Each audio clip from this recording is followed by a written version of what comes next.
இன்று மருத்துவர் ஐயா அவர்கள் ஒரு அறிக்கை வெளியிட்டிருந்தார். அதில் கடந்த ஆண்டு அதற்கு முந்தைய ஆண்டை விட தமிழ்நாட்டில் பெண் குழந்தைகளுக்கு எதிரான பாலியல் வன்கொடுமைகளில் சீற்றங்களில் தமிழ்நாட்டில் 52 விழுக்காடு உயர்ந்திருக்கிறது.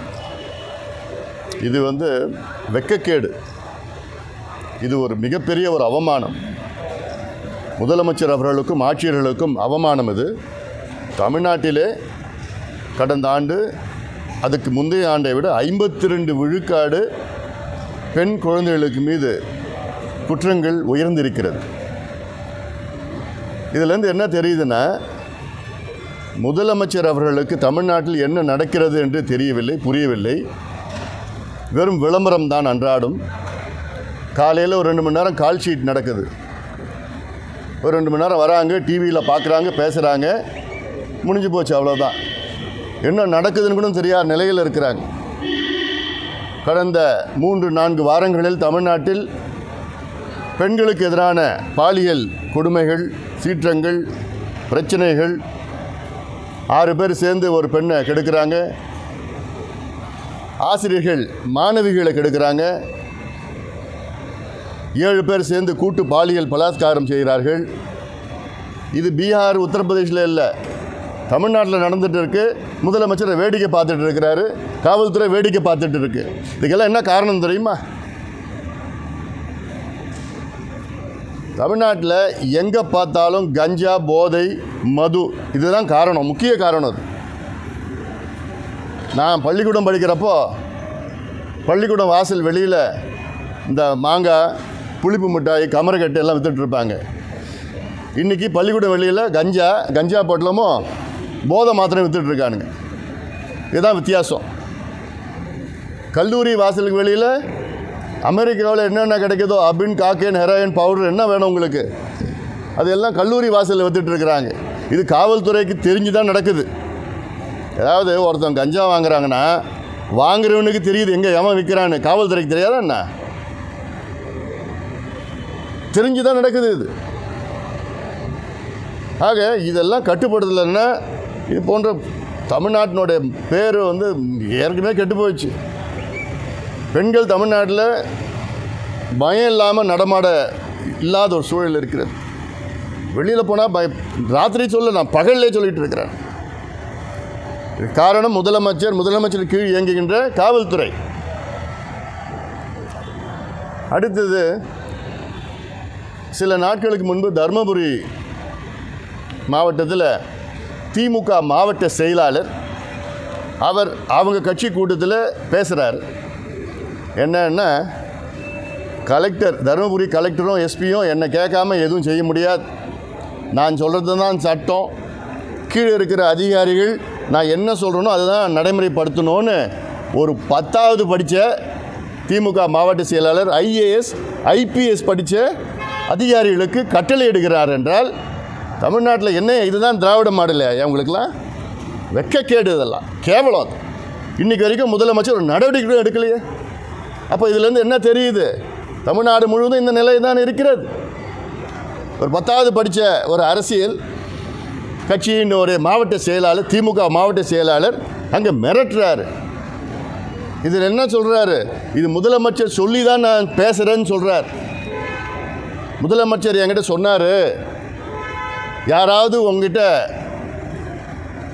அதாவது அனுமதி பெறலை, அதாவது அதிகாரிகள் இவங்ககிட்ட அனுமதி பெறலைன்னா சொல்லு, நான் அந்த அதிகாரியை மாற்றிடுறேன், நடவடிக்கை எடுக்கிறேன்னு முதலமைச்சர் சொன்னாருன்னு ஒரு கூட்டத்தில் ஒரு திமுக மாவட்ட செயலாளர் சொல்கிறாருன்னா, இன்றைக்கி வரைக்கும் அவர் மேலே நடவடிக்கை எடுக்கலைன்னா இப்போ இதிலேருந்து திமுக இதுதான் மோசமான ஒரு சூழல் இங்கே தமிழ்நாட்டில் நிலவை கொண்டு இருக்கிறது.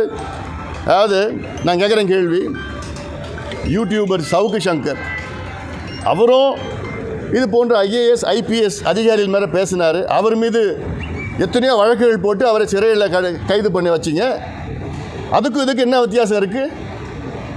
ஒரு IASையும் IPSையும் கேவலப்படுத்துகின்ற திமுக மாவட்ட செயலாளர் மீது ஏன் இன்றைக்கி வரைக்கும் நடவடிக்கை எடுக்கல? ஏன் ஒரு FIR கூட போடல? அடுத்தது,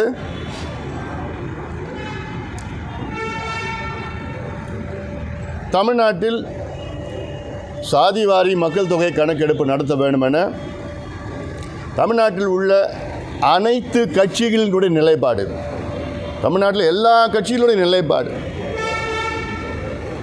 அதில் சமீபத்தில் தெலுங்கானா மாநிலத்தில் சாதிவாரி கணக்கெடுப்பு நடத்தி முடித்து அவர்கள் அங்கே சட்டமன்றத்தில் 4 நாள் விவாதம் வைத்து பிறகு அங்கே இடஒதுக்கீட்டை 63 விழுக்காடாக உயர்த்தியிருக்கின்றார்கள். அங்கே செய்தது இந்தியன் ஸ்டாட்டிஸ்டிக்கல் ஆக்ட் 2008 படி சர்வே பண்ணாங்க, சென்சஸ் நடக்கலை. பீகாரிலும் இந்தியன் ஸ்டாட்டிஸ்டிக்கல் ஆக்ட் 2008 படி தான் அங்கேயும் சர்வே நடத்தி அங்கே பல நல்ல திட்டங்கள் எல்லாம் கொடுத்தார்கள், இடஒதுக்கீட்டை உயர்த்தினார்கள். அது சட்டமன்றத்தில் அந்த இடஒதுக்கீடுக்கு மட்டும் தடை விதித்திருக்கின்றார்கள். ஏன்னா அது சரியான முறையில் கம்ப்யூட் பண்ணலன்னு. கணக்கெடுப்பு நடத்துறது பற்றி பீகார் உயர்நீதிமன்றம் எந்த தவறுன்னு சொல்லலை, அது தடை பண்ணலை. கர்நாடகாவில் நடத்தி முடிச்சிட்டாங்க, ஆந்திராவில் நடத்திட்டு இருக்கிறாங்க, ஒரிசாவில் நடத்திட்டு இருக்காங்க, மத்திய பிரதேஷ் ராஜஸ்தான்லேயும் ஜார்க்கண்ட்லேயும் இவ்வளோ மாநிலங்களில் நடத்தி முடிச்சிட்டாங்க. நடத்திட்டு இருக்கிற நேரத்தில் தமிழ்நாட்டின் முதலமைச்சர் மட்டும் எங்களுக்கு அதிகாரம் இல்லைன்னு எப்படி சொல்கிறாருன்னு புரியல. எந்த அடிப்படையில் சொல்கிறாரு? நாங்கள் கேட்குறது சென்சஸ் கேட்கல, சர்வே கேட்குறோம். சென்சஸ் என்பது மத்திய அரசு தான் எடுக்கணும். மக்கள் தொகை கணக்கெடுப்பு தான் சென்சஸ், 10 ஆண்டுகளுக்கு ஒரு முறை எடுப்பது. அந்த மக்கள் தொகை கணக்கெடுப்பில் கூட ஒரு காலம் சேர்த்துக்குங்க, ஓபிசின்னு ஒரு காலம். ஏன்னா எஸ்சின்னு ஒரு காலம் இருக்குது, எஸ்டின்னு இருக்குது, மைனாரிட்டிஸ் இருக்குது, ஓபிசிக்கு மட்டும் ஒரு காலம் வேண்டும். அது சேர்த்துக்கிட்டிங்கன்னா அது தலை எண்ணிக்கை தான் தெரியும். ஆனால் அவருடைய நிலைப்பாடு, சமூக பொருளாதார நிலைப்பாடு தெரியாது, சமுதாயங்களோட நிலைப்பாடு தெரியாது. அதனால் மாநில அரசு எடுத்தால் தான் புள்ளி விவரங்கள் துல்லியமாக தெரியும். அதற்காக தான் அது சர்வே மூலமாக தான் தெரியும். இதைத்தான் நாங்கள் கேட்குறோம். ஒரு முதலமைச்சர், உண்மையான சமூக நீதி அக்கறை உள்ள முதலமைச்சர் என்ன பண்ணியிருப்பார்? பொறுப்புக்கு வந்து இன்றைக்கி தமிழ்நாட்டில் இந்த நிலையில் இருக்கா, இந்த பகுதி மக்கள் இப்படி இருக்கிறாங்களா, இல்லை இந்த சமுதாயங்களில் பின்தங்கி இருக்கிறதா, இதை கணக்கெடுப்பு நடத்தி எந்த நிலையில் இருக்கிறாங்க, என்ன கல்வி அடிப்படையில் இருக்கிறாங்க, என்ன கல்வி முன்னேற்றம், சமூக முன்னேற்றம், பொருளாதார முன்னேற்றம், தொழில் முன்னேற்றம், வேலைவாய்ப்பு முன்னேற்றம் இருக்கிறதா என்று தெரிந்து கொள்ள ஆர்வம் இல்லாத ஒரு முதலமைச்சர் ஸ்டாலின் அவர்கள் அதற்கு மேலே ஒன்று போயிருக்கிறார். என்னன்னா எங்களுக்கு அதிகாரம் இல்லை. என்ன தமிழ்நாடு என்ன ஜப்பானில் இருக்கா, சைனாவில் இருக்கா? இந்தியாவில் தானே இருக்குது. இந்தியாவில் மற்ற மாநிலங்களுக்கு அதிகாரம் இருக்குது, தமிழ்நாடுக்கு மட்டும் அதிகாரம் இல்லையாம்மா? யாரை ஏமாற்ற பார்க்குறீங்க? அதாவது அதிகாரம் வைத்திருந்தும் அதிகாரம் இல்லை என்று சொல்பவர்கள் என்னை பொறுத்த வரைக்கும் கோழைகள். அதிகாரம் இல்லைன்னா கூட எனக்கு அதிகாரம் இருக்குன்னு சொல்லி அதை நிறைவேற்றுறவர்கள் தான் வீரர்கள். எந்த வகையில் நீங்கள் முடிவு பண்ணிக்கோங்க ஸ்டாலின் அவர்கள். முடிச்சிடறேன். அடுத்தது, தமிழ்நாட்டில் இப்போ 2 பிரச்சனைகள் பேசிகிட்டு இருக்க பிரச்சனைகள். ஒன்று, தொகுதி மறுசீரமைப்பு இந்த ஆண்டில் அடுத்த ஆண்டோ இல்லை அடுத்த ஆண்டுக்கு பிறகு நடைபெறுமா என்ற ஒரு கேள்வி, அதற்கேற்ப ஒரு அச்சம். அடுத்தது, மத்திய அரசு கல்வித்துறையிலே நிதி கொடுக்காத ஒரு பிரச்சனை. முதல்ல நான் இந்த தொகுதி மறுசீரமைப்பு பற்றி நான் பேசுகிறேன். இது சம்பந்தமாக முதலமைச்சர் அவர்கள் 5ஆம் தேதி அன்று ஒரு அனைத்து கட்சி கூட்டத்தை கூட்டியிருக்கின்றார். அதில் பாட்டாளி மக்கள் கட்சி கலந்து கொள்ளும். இதில் பல விஷயங்கள் இருக்கிறது, பல பிரச்சனைகள் இருக்கிறது. அதில் முக்கியமானது என்னவென்றால், இன்னும் மத்திய அரசு அவருடைய நிலைப்பாட்டை தெரிவிக்கவில்லை. மத்திய அரசு என்ன செய்ய போகிறார்கள், என்ன கொள்கை முடிவு எடுக்கப் போகிறார்கள் என்று தெரிவித்து அதற்கேற்ப நடவடிக்கைகள் ஈடுபட வேண்டும். அது ஒரு போக்கு. ஆனால் அதற்கு முன்பாகவே அழுத்தம் கொடுத்து எங்களுக்கு அச்சம் இருக்கிறது, தென் மாநிலங்கள் குறிப்பாக தமிழ்நாடு, கேரளா, கர்நாடகா, ஆந்திரா, தெலுங்கானா போன்ற மாநிலங்கள் குடும்ப கட்டுப்பாட்டு திட்டங்களை செயல்களையும் மிக சிறப்பாக செய்த காரணத்தால் தமிழ்நாட்டில் மற்ற தென் மாநிலங்களில் மக்கள் தொகை எண்ணிக்கை குறைந்திருக்கிறது. அதே வேளையில் கடைசியாக இன்று இந்தியாவிலே 543 மக்களவை தொகுதியில் இருக்கிறது. இந்த தொகுதிகள் 1971 எடுத்த மக்கள் தொகை கணக்கெடுப்பு சென்சஸ் படி தான் அதை கணக்கெடுப்பு நடத்தப்பட்டிருக்கிறார்கள். இது 50 ஆண்டு காலம் இதில் கை வைக்கவில்லை யாரும். இப்போது மத்திய அரசு மக்கள் தொகை கணக்கெடுப்பு 2026 எடுத்தார்கள் என்றால் அதற்கு பிறகு வருகிற டீலிமிட்டேஷன் அது என்ன செய்ய போகிறார்கள் என்று தெளிவாக சொல்லவில்லை. அமித்ஷா அவர்கள் இங்கே கோயம்புத்தூர் வந்தவுடன் சொன்னார், நாங்கள் தமிழ்நாட்டிலேயோ எந்த தென் மாநிலங்களையோ ஒரு சீட்டு கூட குறைக்க மாட்டோம்னு சொன்னார், தவிர எவ்வளோ அதிகப்படுத்துவாருன்னு சொல்லலை. இல்லை வடக்கு மாநிலங்களில் எவ்வளோ அதிகமாக இருக்கும்னு எதுவுமே சொல்லலை. அதுவும் தெளிவுபடுத்தணும், அது சொல்லணும் என்ன நடைமுறைப்படுத்த போகிறார்கள் என்று. இது பல நடைமுறைகள் இருக்குது. எங்களுடைய கோரிக்கை, பாட்டாளி மக்கள் கட்சியினுடைய கோரிக்கை என்னென்னா, இப்போ ஒரு உதாரணத்துக்கு இந்தியா முழுவதும் 30 விழுக்காடு மக்களவை தொகுதியில் அதிகப்படுத்துகிறீர்கள் என்றால் தமிழ்நாட்டுக்கும் அது 30 விழுக்காடாக இருக்கணும், உத்தரப்பிரதேஷுக்கும் 30 விழுக்காடாக இருக்கணும், பீகாருக்கும் 30 விழுக்காடாக இருக்கணும், கேரளா, மகாராஷ்டிரா, கர்நாடகா, தமிழ்நாட்டில் இந்தியாவில் உள்ள அனைத்து மாநிலங்களிலும் 30 விழுக்காடு சராசரியாக இருக்கணும். அப்படி இருந்தால் யாருக்கும் எந்த பிரச்சனையும் வரப்போகிறது கிடையாது. திடீரென்று இன்று மக்கள் தொகை கணக்கெடுப்புனா 1971 அப்போ எடுத்த மக்கள் தொகையில் தமிழ்நாட்டுடைய மக்கள் தொகை வந்து 4 கோடியாக இருந்தது. இன்றைக்கி 8 கோடி, 2 மடங்காக உயர்ந்திருக்கிறது. இதே வேளையில் பீகாருடைய மக்கள் தொகை 3 மடங்காக உயர்ந்திருக்கிறது, உத்தரப்பிரதேஷ் 3 மடங்காக உயர்ந்திருக்கிறது, ராஜஸ்தான், மத்திய பிரதேஷ் 3 மடங்காக உயர்ந்திருக்கிறது, மகாராஷ்டிரா 2.5 மடங்கு உயர்ந்திருக்கிறது. அப்போது அவங்களுக்கு அன்ஃபேர் அட்வான்டேஜ் கிடைக்கும். இது ஒருபொழுதும் ஏற்றுக்கொள்ளக்கூடாது, முடியாது. நீங்கள் உயர்த்துறீங்கன்னா நிச்சயமாக உயர்த்தணும், எண்ணிக்கையை உயர்த்துங்க. 543 800 850 உயர்த்துங்க. எவ்வளோ உயர்த்துறீங்களோ அது எல்லா மாநிலங்களுக்கும் ஒரே அளவில் உயர்த்துங்க. இதுதான் இந்தியாவில் உள்ள அனைத்து மாநிலங்களும், குறிப்பாக தென் மாநிலங்கள் கோரிக்கை வைக்கணும். இல்லை இந்த சிஸ்டம் கடைபிடிக்கிறோம், இல்லை அந்த சிஸ்டம் கடைபிடிக்கிறோம்லாம் வேண்டாம். அதில் இதான் எங்கள் கருத்தாக சொல்ல போகிறோம். அடுத்தது,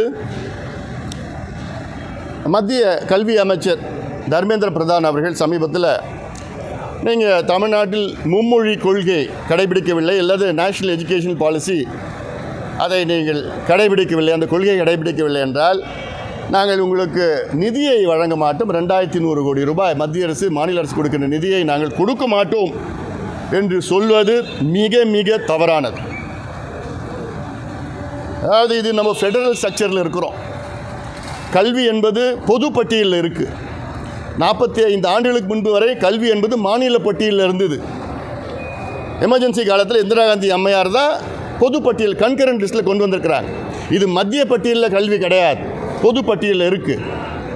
சட்டங்கள் மத்திய அரசு கொண்டு வரலாம், ஆனால் அதை ஏற்பதும், கொள்கைகள் ஏற்பதும் ஏற்காததும் மாநில அரசினுடைய உரிமை. இதில் யாருமே ஃபோர்ஸ் பண்ண முடியாது. அதிலும் எப்படின்னா, நீ இந்த கொள்கையை ஏற்றுக்கிட்டா நான் நிதி கொடுப்பேன்னு சொல்கிறது மிக தவறானது. இது செய்யக்கூடாது, சொல்லக்கூடாது. ரிக்வெஸ்ட் பண்ணுங்க, கற்றுக்குங்க, எந்த மொழி வேணால் கற்றுக்குங்க, ஹிந்தி கற்றுக்குங்க. யாரும் யாருக்கும் ஹிந்தி கற்றுக்கிறதுக்கு யாருக்கும் மாற்றுக்கிறது கிடையாது. ஆனால் திணிக்கக்கூடாது, இம்போஸ் பண்ணக்கூடாது. இப்போது நான் சொல்கிறது, தமிழ்நாட்டில் கிட்டத்தட்ட 60 ஆண்டு காலம் இருமொழி கொள்கை இருக்கிறது. அது வெற்றிகரமாக தமிழ்நாட்டில் இருக்குது.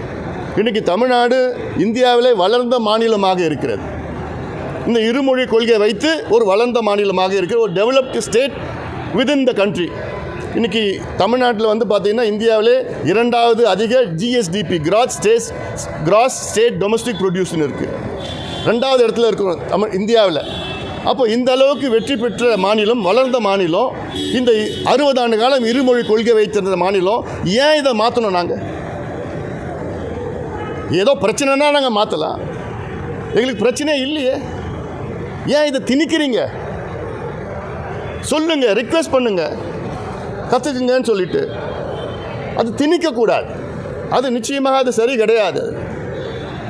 அதனால் அதே வேளையில் நான் கேட்குறேன், திமுக கேட்குறேன், முதலமைச்சரை கேட்குறேன், நீங்கள் ஹிந்தி திணிப்பு வேண்டான்னு சொல்கிறீங்க, அதை ஏற்றுக்கிறோம். தமிழுக்கு நீங்கள் என்ன பண்ணீங்க? பேர் மட்டும்தான் தமிழ்நாடு.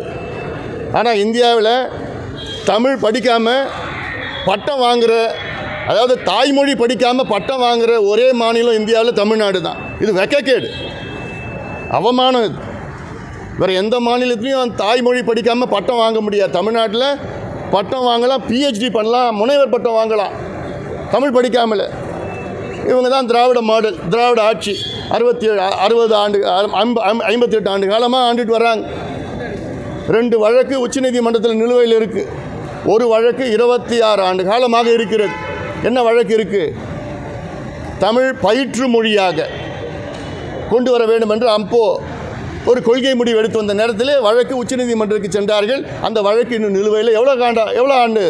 26 ஆண்டு காலம் நிலுவையில் இருக்குது. அதுக்கு என்ன பண்ணீங்கயா நீங்கள்? அந்த வழக்கை முடிக்கிறது நீங்கள் என்ன பண்ணீங்க? ஒன்றும் பண்ணல, விளம்பரம் படுத்திட்டு இருக்கிறாங்க. அடுத்தது இன்னொரு வழக்கு 2016 போட்ட வழக்கு உச்சநீதிமன்றத்தில் இருக்குது. என்ன?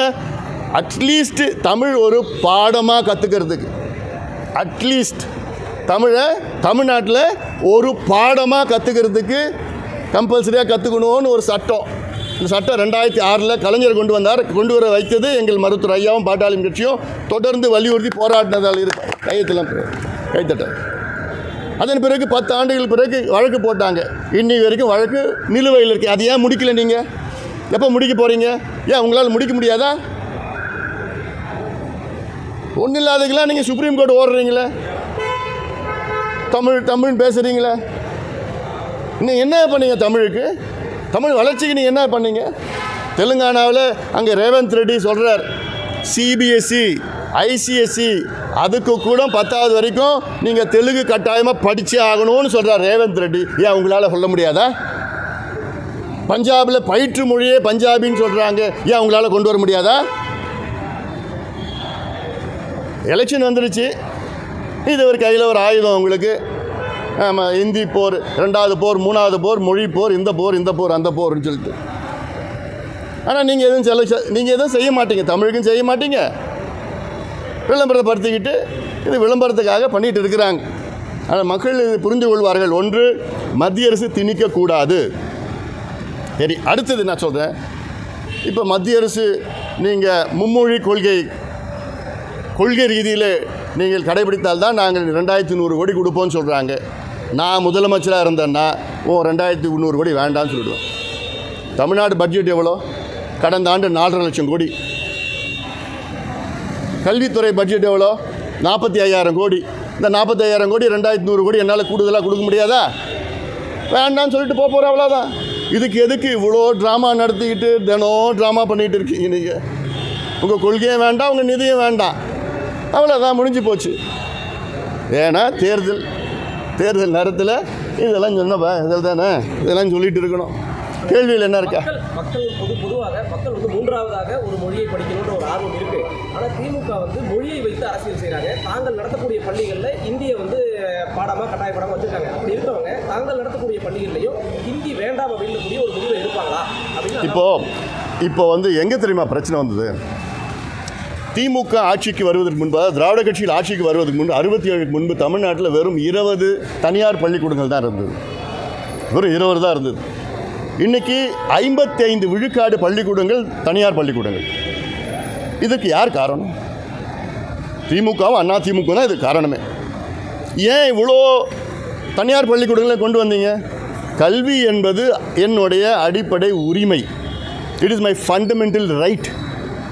It is the fundamental duty of the state to give me quality education. இது என்ன மட்டும் இல்லை, எல்லாத்துக்கும் சேர்த்து சொல்லிட்டு தமிழ்நாட்டில்.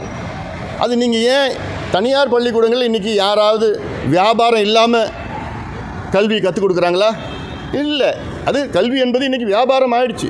அதுக்கு காரணமே இந்த 2 கட்சியும் தான். கல்வி என்பது இன்றைக்கி ஒரு சேவையாக யாரும் கருதலை. அப்போ நீங்கள் இவ்வளோ தனியார் பள்ளிக்கூடங்களை அனுமதி கொடுத்து என்னென்னமோ மெட்ரிகுலேஷன் அது இது என்ன கொடுத்துட்டு இன்றைக்கி நீங்கள் இந்த கொள்கை அந்த கொள்கையும் பேசுவது அதுவும் தவறு தான். எதற்கு காரணம் அதுதான். இன்னொன்று, மத்திய அரசு கொண்டு வர கொள்கையில் இன்றைக்கி இந்திய மொழியை கற்றுக்குங்கன்னு சொல்கிறாங்க. 3வது கம்பல்சரி இந்திய மொழி ஏதாவது ஒன்று. இப்போ நம்ம தமிழ்நாட்டில் இருக்கிறோம், கேரளாவும் தமிழும் ஒன்றா, 2 தான் ஒன்று தான். யாராவது கேரளா போய் பாடத்தை கற்றுக்கிறதுல யாரும் அவசியம் கிடையாது. கன்னடமும் தமிழும் ஓரளவு புரிஞ்சுக்கணும், தெலுங்கும் தமிழும் புரிஞ்சுக்கணும். நம்ம என்ன ஒரியா கற்றுக்க போகிறோமா இல்லை மராத்தி கற்றுக்க போகிறோமா? வேறு மூணாவது மொழி வேறு என்ன இருக்க போகுது? ஹிந்தி தான். நம்ம மூக்கை இப்படி இப்படி தொடர்ந்து தான் சுற்றி தொடர வைக்கிறாங்க, அவ்வளோதான். இதில் அதான் முடிச்சிடுறேன். அதனால் இது ஹிந்தி கற்றுக்கிறது தப்பு கிடையாது, ஹிந்தி திணிக்கிறது வேறு. நான் சொல்கிறேன்ல, தமிழ்நாட்டில் 60 ஆண்டு காலம் நான் வெற்றிகரமாக இந்த மாநிலத்தில் இன்றைக்கி ஒரு முன்னேறிய மாநிலமாக, இந்தியாவில் ஒரு முன்னேறிய மாநிலமாக விளங்குகிறது தமிழ்நாடு. இதை ஏன் நான் மாற்றணும்? கற்றுக்கிறேன். யார் இப்போ நீங்கள் சொல்கிறீங்க யார் யார் கற்றுக்கிறது, எந்தெந்த மொழியெல்லாம் கற்றுக்கலாம். ஏன் அது ஏன் ஃப்ரெஞ்சு கற்றுக்கூடாது? அது ஏன் நான் ஜெர்மன் ஸ்பானிஷ் கற்றுக்கூடாது? ஏன் நான் வெளிநாட்டு போகக்கூடாதா? யாராவது வெளியில் போகிறேன்னா அவங்க கற்றுக்க போகிறாங்க. அதில் நீங்கள் அந்த அடிப்படை கட்டமைப்புகள் எல்லாமே இருக்குது அதில். அதனால் ஏன் பீகாரில் தமிழ் கற்றுக்குறாங்களா? யூபியில் தமிழ் கற்றுப்பாங்களா? இல்லை. அவங்களுக்கு இருமொழி கொள்கை, நமக்கு மும்மொழி கொள்கையா? தனியார் பள்ளிகளை ஊக்குவிப்பதற்காக தான் இந்த மும்மொழி கொள்கை பிரச்சனையே வந்து இந்த டைமில் எடுத்துருக்காங்க. ஏழை மாணவர்கள் அரசு பள்ளியில் படிக்கக்கூடிய மாணவர்கள் வேறு மொழியை கற்றுக்கக்கூடாதா, இந்தியை கற்றுக்கக்கூடாதான்னு அவங்களுக்கு அது இந்த மாநிலத்துக்கு விடுங்க. யார் யாருக்கு என்னென்ன தேவைகள் நீங்கள் எப்படி சொல்லுவீங்க? மாணவர்கிட்ட கேளுங்க, மாணவர்கிட்ட விட்டுட்டு போங்க. இன்னொன்று சொல்லப்போனால் எல்லா பள்ளிக்கூடமும் அரசு எடுத்து நடத்துங்க. தமிழ்நாட்டில் தனியார் பள்ளிக்கூடமே வேண்டாம். எங்ககிட்ட ஆட்சி விடுங்க. எல்லா பள்ளிக்கூடம் தமிழ்நாட்டில் இருக்க எல்லா பள்ளிக்கூடமும் அரசுடைமை ஆக்கிடலாம். அது என்னென்ன கொள்கையை நடைமுறைப்படுத்தணும் படுத்துங்க. அது ஏழை பணக்கார வித்தியாசம் இல்லாமல் போயிடும். ஏன்னா கல்வி என்பது சேவை. ஆனால் இன்றைக்கி அப்படிலாம் இல்லை. ப்ரீ கேஜி 8 லட்ச ரூபா, 1வது 10 லட்ச ரூபா, 10வது 15 லட்ச ரூபா. யார் ஃபீஸ் கேட்டு வாங்கிட்டு இருக்க? எத்தனையோ பள்ளிக்கூடங்கள் இருக்குது. எம்பிபிஎஸ்ஸே 15 லட்ச ரூபா தான் ஃபீஸ் சார்ஜ் பண்ணுறாங்க. 10வது 15 லட்ச ரூபா, 17 லட்ச ரூபான்னு. அப்போ இதெல்லாம் வியாபாரமாக தான். Tamil Nadu one of the developed states in India அப்படின்னு சொல்லும்போது அதுக்கு அடிப்படையில் கல்வி ரொம்ப முக்கியம்.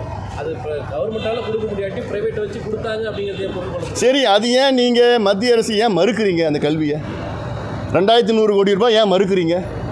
ஏன் அந்த பிள்ளைங்க படிக்கக்கூடாதா? நீங்கள் உங்கள் கொள்கையை ஏற்றுக்கிட்டா தான் நீங்கள் பணம் கொடுப்பீங்களா? இல்லைன்னா அந்த பிள்ளைங்க படிக்கக்கூடாதா? இதே ஏழை பிள்ளைங்க படிக்கக்கூடாதா?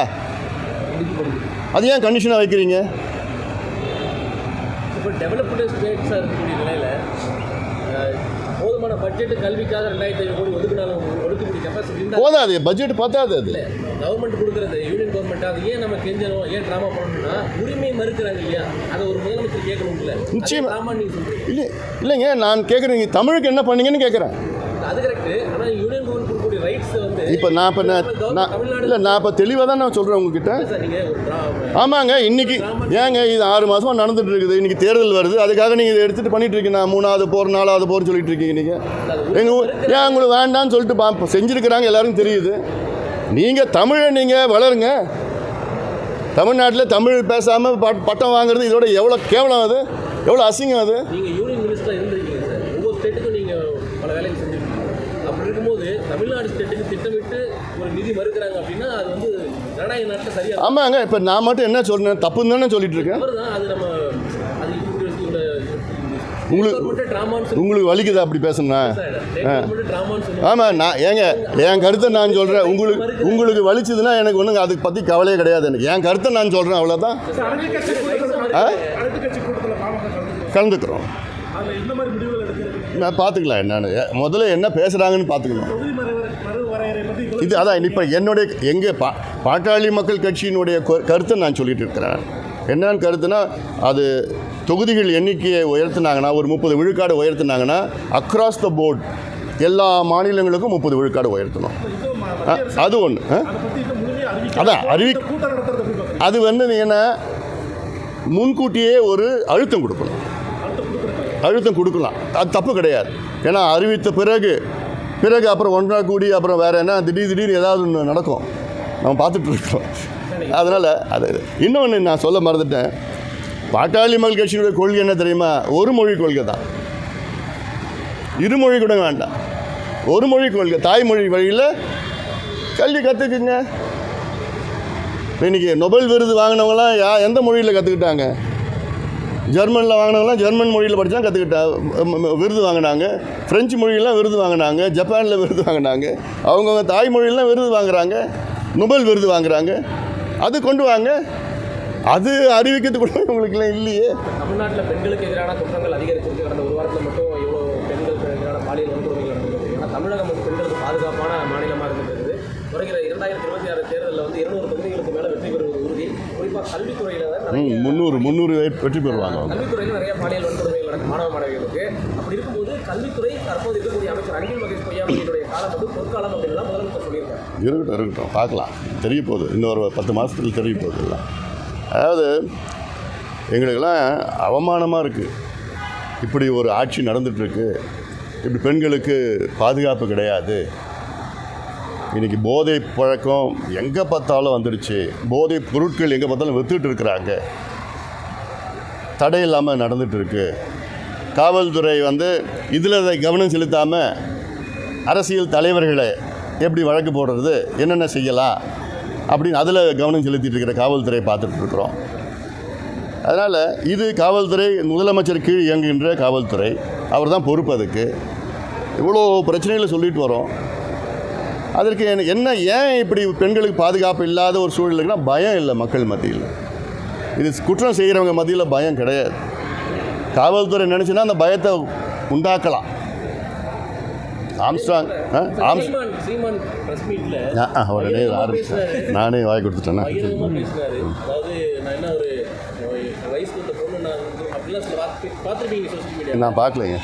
ரொம்ப ஒரு பெண்கள் பக்கத்தில் வச்சுக்கிட்டு ஒரு பகீரா நான் பார்க்கல. அதே வேளையில் ஒரு முன்னாள் ராணுவ வீரர் அவருடைய பாதுகாப்பு வீட்டில் இருந்தவரை காவல்துறையினர் அடித்து இழுத்துட்டு போனதை அதான் சொல்கிறேன். காவல்துறைக்கு இதை விட முக்கியமான வேலைகள் சட்டம் ஒழுங்கு, பெண்கள் பாதுகாப்பு, மது ஒழிப்பு, போதை ஒழிப்பு எல்லாம் அவ்வளோ வேலைகள் இருக்குது. இதை விட்டுட்டு இது போன்ற வேலைகளில் ஈடுபட்டு கொண்டிருக்கின்ற காவல்துறையெல்லாம் நிச்சயமாக இது சரியானது கிடையாது. தமிழ்நாடு காவல்துறை ஸ்காட்லாண்டு யாருக்கு நிகரானது நம்ம கடைசி அந்த காலத்தில் பேசிகிட்டு இருந்தோம். சுத்தமாக அந்த மாதிரி எண்ணமே இல்லை, யாருக்கும் வரலை. அதாவது ஒரு உதாரணம் நான் சொல்கிறேன். எங்கள் கட்சிக்காரர் சும்மா சின்ன பிரச்சனை அவங்களுக்குள்ள, அவர் வந்து உத்தரப்பிரதேஷுக்கு ஒரு கோயிலுக்கு போயிருந்தார். அங்கே போகிறது இவங்க ஸ்பெஷல் டீம் வச்சு ஃபார்ம் பண்ணி உத்தரப்பிரதேஷ் வரைக்கும் போயிட்டு அவர் அந்த கோயிலுக்கு போயிருந்தார். அவரை கைது பண்ணி இங்கே கொண்டு வந்துட்டு அவர் 3 நாளில் பெயிலில் வந்துட்டார். அது வேறு. இதுதான் தமிழ்நாட்டுடைய காவல்துறை. இதெல்லாம் என்ன ஆகிட்டு போகுது? எவ்வளோ இங்கே கொலை செஞ்சிட்ருக்கிறான், கஞ்சா வைத்துட்ருக்கிறான், கற்பழிச்சிட்ருக்கிறான், எவ்வளோ மோசம் பண்ணிட்டுருக்கான். அவங்களாம் விட்டுட்டாங்க.